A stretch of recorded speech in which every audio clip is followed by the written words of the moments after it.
नमस्कार सूद सर, आपका बहुत-बहुत स्वागत है। नमस्कार जी, बहुत-बहुत शुक्रिया आपका। सूद सर, आतिशी मार लेना अब हनुमान मंदिर पहुँच गए दिल्ली के, जैसे कि केजरीवाल नॉर्मली करते थे, जेल से बाहर निकलने के बाद भी सीधा हनुमान मंदिर पहुँचे थे।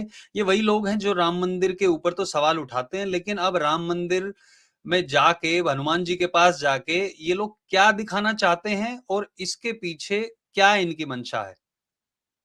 देखो, पहली बात तो जो केजरीवाल है कम्युनिस्ट है और जो आतिशी मरलेना ये मार्क्सिस्ट लेनिनिस्ट है, मतलब और भी ऊपर उससे, और ये हिंदुओं को हेट करते हैं, मंदिरों में जाते नहीं हैं। लेकिन इलेक्शन में इनको वोट चाहिए तो इसलिए मंदिर चले गए। केजरीवाल वो आदमी है जिसने दिल्ली के अंदर मंदिर तुड़वा दिए, हनुमान मंदिर ने तुड़वाया था चांदनी चौक के अंदर। और केजरीवाल वो आदमी है जिसने कहा था कि मेरी दादी कहती है कि मस्जिद के ऊपर मंदिर नहीं बनना चाहिए, मतलब जो राम मंदिर बनने की बात हो रही थी, ये नहीं वो कहती कि मंदिरों के ऊपर मस्जिद कैसे बनी, उस पर कोई ऑब्जेक्शन नहीं है। लेकिन जब मंदिर के ऊपर मस्जिद बन जाए तो कोई प्रॉब्लम नहीं है, लेकिन दोबारा से फिर मंदिर बन जाए तो प्रॉब्लम है। दिल्ली के अंदर इंडिया के अंदर 1 लाख से ऊपर ज्यादा मंदिर है जहाँ पे मस्जिदें बनी हुई है, तो इनको कोई प्रॉब्लम नहीं है। जितने भी इमाम है उनको पैसा देते हैं, जो डिप्टी है उनको पैसा देते हैं, साल में 100 करोड़ से ज्यादा मंदिर को मस्जिदों को पैसा देते हैं। मंदिर के पास देने के लिए इनके पास कौड़ी नहीं है। और अब भी जब मंदिर जाते हैं तो चढ़ावा नहीं चढ़ाते, कि ये नहीं चाहते कि मंदिरों के ऊपर पास एक पैसा भी खर्चा जाए।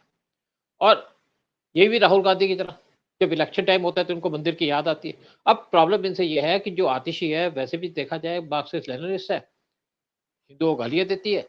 जब गद्दी पे बैठी तो साथ में गद्दी खाली कर दी, रख दी, कहती जी यहाँ पे तो राम बैठेंगे, मैं भरत हूँ।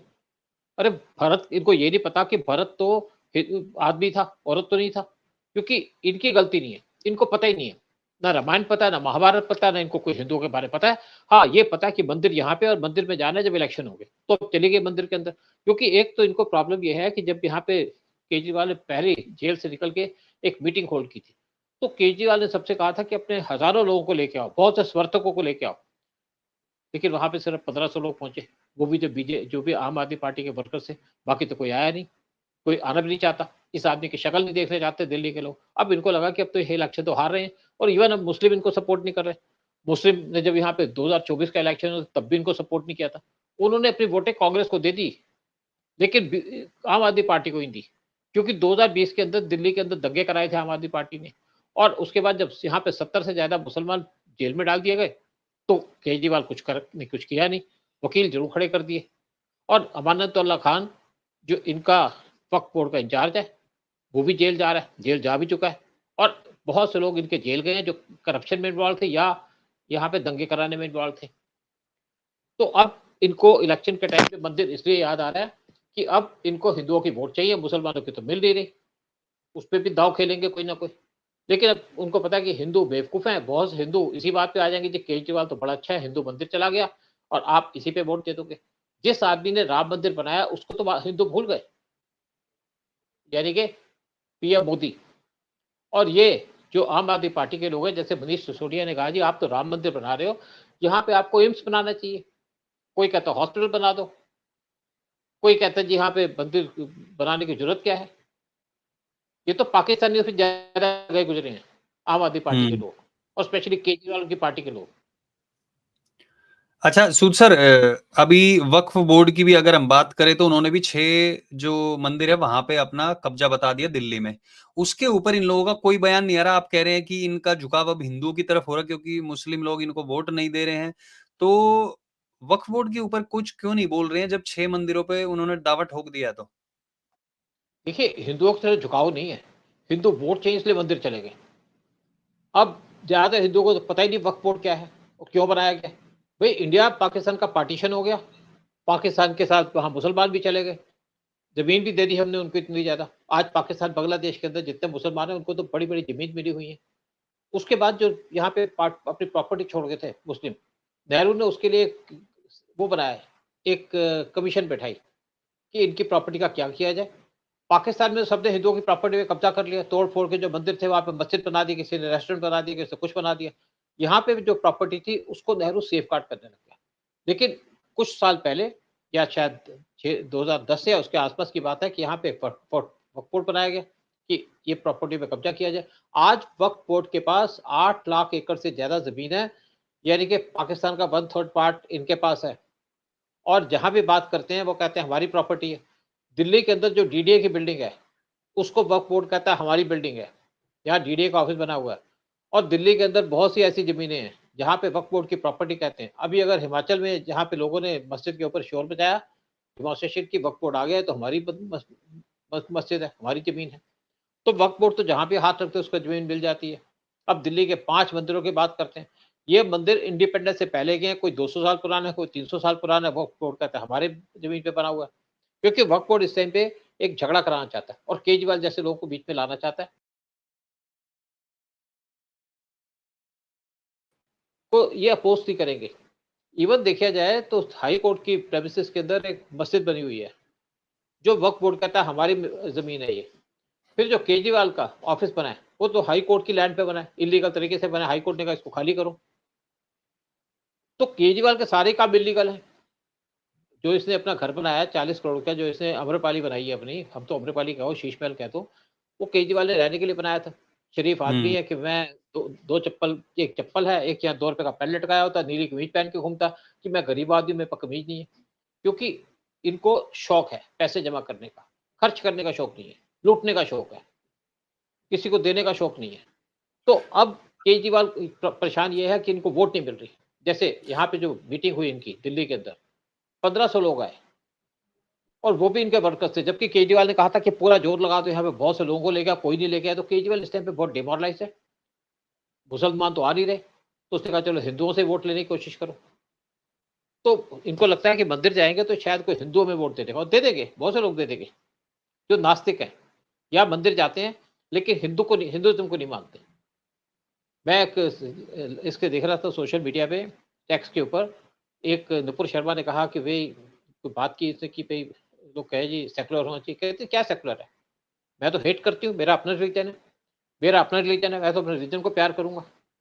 आप आंध्र प्रदेश की बात कर लो, जो टेम्पल है वहां पे, क्योंकि वहां का चीफ मिनिस्टर क्रिश्चियन था, तो लड्डुओं में गंद मिलाया गया ताकि हिंदुओं को गंद मिले। ये हेटर्स हैं। यानी कि जो वहां पे चीफ मिनिस्टर थे पहले वाईएसआर की पार्टी के, वो जानबूझ के उन्होंने काम किया। अब यूपी के सामने अंदर केस आया वहां पे कि एक जो रेस्टोरेंट के अंदर थूक लगा के रोटी बना रहा था, योगी ने उसको अरेस्ट कर लिया। एक दूसरा केस आया कि जूस के अंदर पेशाब मिला रहा था। तीसरा बिल्कुल। एक और केस आया कि जूस के अंदर थूक फेंक रहा था। और ये सारे के सारे हुँ। काम कौन कर रहे थे? मुसलमान। तो इनके जो गेस्ट थे वो कौन थे? हिंदू। तो मैंने तो बस जो मुस्लिम के रेस्टोरेंट में जाना बंद कर दिया, मुस्लिम से अच्छा थूक लेना सर, बंद कर दिया। हाँ, बिल्कुल, ये बात आपने कही, ये न्यूज़ में भी थी, ये बिल्कुल सब लोगों ने देखी भी होगी। लेकिन जब हम आतिशी मारलेना की बात कर रहे हैं, तो आतिशी मारलेना कुछ लोग कह रहे हैं कि अच्छे से सरकार चलाएगी, बहुत अच्छे से सरकार चलाएगी। अब आप ये बताइए, जो इंसान इस तरीके से औरतों को बोलती है कि जाके पिटाई करो बीजेपी नेता की, क्या वो ढंग से देखो वहाँ पे सरकार देखो, चलाएगी? ये वो वो जो नीली कमीज वाली लड़की है, शर्ट वाली लड़की है, उसके कान में बोल रही है। और लड़की वहां से आती है, आग के सामने जो बीजेपी का एमएलए है वो खड़ा हुआ है, उसको थप्पड़ मारने शुरू कर देती है। देखो किस तरीके से बदतमीज, ये सारे के सारे बदतमीज हैं केजरीवाल की पार्टी के। इन्होंने गुड्डे पाले हुए हैं, इस टाइप की लड़कियां पाली हुई हैं। जो आप क्या सोचते हो, क्या काम करती होगी लड़की, ये बताओ? एक आदमी को थप्पड़ मार रही है, इनको बेशर्म लोग हैं। आरती और जो आतिशी बरलेना उसको एनकरेज कर रही है, कान में जाके बोला ही बैठ गई। तो सोचते हैं लोगों को पता नहीं है, लोग सब देख रहे हैं। फिर कभी ये व्हील चेयर पे बैठ जाती है, व्हील चेयर से बैठ करके जब ये कार में बैठती है तब तो ठीक हो जाती है। इनको भी आदत पड़ चुकी है ममता बनर्जी जैसे व्हील चेयर पे बैठने की कुछ करके। दिल्ली का जितना बार बुरा हाल इन्होंने किया। अब देखो, यह जब ये मिनिस्टर थी, ये वाटर मिनिस्टर थी, तो दिल्ली में पानी नहीं था नलकों के अंदर। जहाँ पे पानी आ रहा था वो गंदा पानी आ रहा था। इसने कोई मूवमेंट जाके नहीं देखा, जाके देखे पानी क्यों नहीं आ रहा। बैठ के बीजेपी ने वहां तो पाइप तोड़ दी, बीजेपी ने वहां तोड़ दी। ये तो शुक्र है इनके पास दिल्ली पुलिस नहीं है, ये नहीं तो इस तरीके से सारे लोगों को पिटवाते, बुरा हाल करते। और अब केजरीवाल को ऐसा लगता है कि इनको दिल्ली में सीटें नहीं मिलेगी। देखिए तब उसके बाद केजरीवाल को स्टेटमेंट नहीं दे रहा, परेशान बैठा केजरीवाल कि क्या करूं। वो कहता है, अब केजरीवाल ने किसी अपने आदमी से कहा इससे अच्छा तो मैं जेल में बैठ रहा था, मुझे था कि मेरे को उम्मीद तो थी लोग मेरे साथ आएंगे, लेकिन जब जेल से बाहर आया तो कोई लोग ही नहीं है। देखो जब हुँ। केजरीवाल पहली बार बेल में आया था तो केजरीवाल को मिलने के लिए 200 लोग आए थे और ज्यादातर हुँ। कैमरामैन थे। और जब अब केजरीवाल जेल से आया तो उसने मीटिंग होल्ड की तो वहां से 1500 लोग थे। और केजरीवाल कहता है मैं पॉपुलर लीडर हूँ। देख लो कितना पॉपुलर लीडर है केजरीवाल। लेकिन अब ऐसी भी लगाई जा रही है कि दिल्ली का जो इलेक्शन होगा, केजरीवाल उसके अंदर पूरी तरह से हारेगा। ये हिंदू हेटर्स हैं, राम को हेट करते हैं, राम मंदिर को हेट करते हैं, लेकिन उसके बाद हनुमान मंदिर को, हनुमान को भी हेट करते हैं, राम के भक्त है वो, लेकिन हनुमान मंदिर चले जाएंगे, इनको वोट चाहिए। इनका भी वही एटीट्यूड है जो राहुल गांधी का है। वैसे तो टोपी पहन के रखता है, जाली टोपी, इलेक्शन के टाइम में मंदिर चला जाता है, वो भी बाहर जाता है। और ये इन्होंने देखिए मंदिरों को, केजरीवाल ने जो है ना, जितने भी इमाम थे उनको 35,000 की सैलरी दे रखी है, डिप्टी को 25,000, 100 करोड़ रुपए हर एक साल ये देते हैं एक भी मस्जिदों को, पुजारी को मंदिर नहीं को एक दी। पैसा ही देते हैं, पुजारी को एक दे। फिर दूसरी बात है कि यहाँ जो मंदिर जाते हैं वहां पे चढ़ावा नहीं करते, एक पैसे का नहीं चढ़ाएंगे। अब तो चढ़ा देंगे, अब तो चुनाव आने वाले हैं ना, अब तो चढ़ा देंगे। अच्छा, एक और अब भी लास्ट नहीं क्वेश्चन चढ़ाएंगे। था। आज भी नहीं हाँ, चढ़ाएंगे। एक लास्ट क्वेश्चन था सूद सर कि जो आरएसएस का अभी मुख्यालय भी खुल रहा है, 100 साल पूरे हो जाएंगे अगले साल, और जिस तरीके से बयान दे रहे हैं केजरीवाल, यहाँ पर मोदी जी के खिलाफ आरएसएस को भड़काने की कोशिश कर रहे हैं, इसका क्या प्रभाव पड़ेगा जब असेंबली इलेक्शन होंगे दिल्ली में? देखिए मैं आरएसएस से कोई नेशनलिस्ट आदमी नहीं है, बहुत नेशनलिस्ट लोग हैं इनके, और तभी उन्होंने आरएसएस ज्वाइन किया। लेकिन जो मोहन भागवत है, जो पिछले 9 साल से आरएसएस के चीफ हैं, वो किसी तरीके से नेशनलिस्ट नहीं है, वो लालची हो चुके हैं। देखिए आप कभी हॉस्पिटल में जाएंगे तो आपको 2 टाइप के हॉस्पिटल मिलेंगे, या 2 टाइप के डॉक्टर मिलेंगे, एक होंगे प्रोफेशनल, एक होंगे कमर्शियल।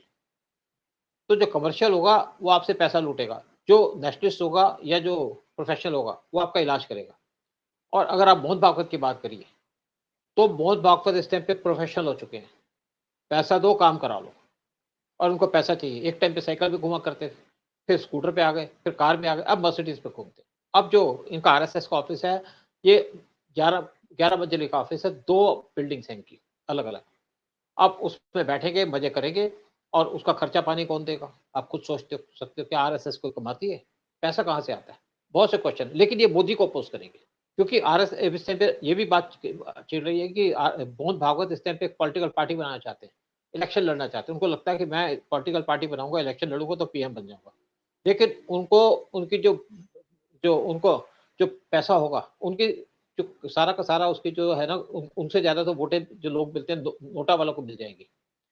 ये अपने आप को सोचते हैं बहुत पॉपुलर लीडर है, लेकिन जितना नुकसान आरएसएस ने बीजेपी को किया, जो 2024 का इलेक्शन हो, चाहे आपके असेंबली के इलेक्शन हो दिल्ली के 2020 में, चाहे आपका महाराष्ट्र का इलेक्शन हो, चाहे आपके वेस्ट बंगाल का इलेक्शन हो, मोहन हम्म भागवत ने बीजेपी को धोखा दिया, देश के लोगों को धोखा दिया। ये मुस्लिम अपीसमेंट का काम कर रहे हैं, और ये इसने, कुछ लोग ये भी कहते हैं कि मोहन भागवत ने इससे पे हाथ मिला लिया कांग्रेस के साथ, मोदी को हराने के लिए। हम्म लेकिन मोदी को ये कमजोर ना समझे, मोदी वही है जो पहले था। मोदी और ज्यादा पावरफुल बन के आया। अगर मोदी को सीटें कम मिली है तो मोदी कमजोर नहीं हुआ, पावर है मोदी की। इस टाइम पे जो मोदी गए यूएस के अंदर, उन्होंने सबको अपनी हम्म पावर दिखा दी, पूरे वर्ल्ड को। सारे लोग मोदी को प्रेस कर रहे थे। यूएन जनरल असेंबली के अंदर पीएम मोदी ने जिस तरीके से वहां पे इशू उठाए हैं कि पीस होनी चाहिए वर्ल्ड के अंदर, वहां पे क्लैपिंग हो रही थी। जब पहली बार पीएम मोदी यूएस के सेनेट के अंदर गए थे, तब भी मोदी को बहुत ज्यादा वाहवाही की गई थी। और मोदी वही है, जब जितनी पावर पहले थी मोदी के अंदर, बहुत टाइम देख लिया, बहुत भुगत लिया मोदी ने, जब गुजरात के चीफ मिनिस्टर थे। लेकिन अब देश को दोबारा से खड़ा कर रहे हैं मोदी। 2030 तक हमारी जो जीडीपी होगी, वो होगी $10 ट्रिलियन की। आप खुद सोचिए कितनी प्रोग्रेस चल रही है। हर एक 18 साल में हमारी जो क्या कहते हैं, जो देश की जो जीडीपी। जीडीपी बढ़ती है, वो हम्म बढ़ती है $1 ट्रिलियन की। राइट। चलिए देखते हैं, आने वाला वक्त तो बताएगा कि दिल्ली की हालत कैसी होगी और दिल्ली के लोग किस तरफ अपना वोट डालते हैं। बहरहाल जो आतिशी और जो उनकी पार्टी कर रही है, उससे हिंदुओं पर कितना असर पड़ेगा, और जो मुस्लिम उनसे छिटक रहे हैं वो कहाँ जाएंगे, ये भी देखना अपने आप में दिलचस्प होगा। बहुत बहुत धन्यवाद सूद सर, ये सारी चीजें दर्शकों के साथ शेयर करने के लिए। सबसे निवेदन है, वीडियो को लाइक शेयर करें। जय हिंद, जय भारत। जय हिंद, जय भारत।